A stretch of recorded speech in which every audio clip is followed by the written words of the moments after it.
You're on the air. Yes. You're on the air. No. He's still talking to somebody else. No. I'm talking to you. You're live, and your television set is... Oh, okay. All right. I'm sorry. It's okay. Yeah. I called to ask you if you were real happy with your Protestant beliefs. Are you real happy about it? That is really quite a question. I am overjoyed, changed, ecstatic about my faith in Christ and what He's done in my life. Okay? It's the best I can say. Were you very, very sad or angry when you came out of the LDS church? What's that?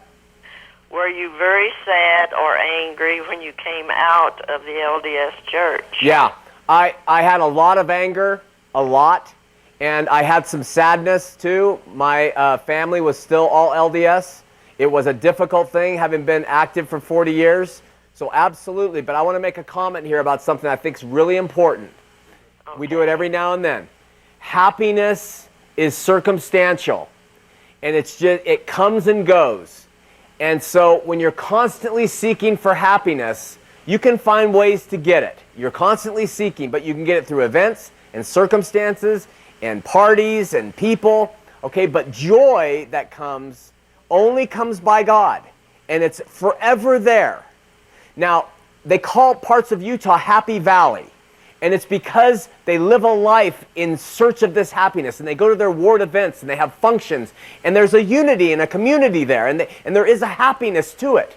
But Jesus, remember, He always talked about those who are going to mourn and be persecuted and who are going to suffer for the cross' sake.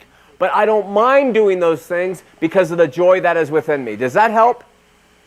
Yes. Another thing I was wondering, and maybe you can answer this and maybe you can't, but I've always wondered about it. Why don't all of the Protestant ministers come together and have one, big church, or at least, state-wise, individually, each state? Well, it's a good question. Why don't they come together? You would think it would make them stronger, or... Well, we only have 22 seconds left, but bottom line, Elsie, because that's the ways of man.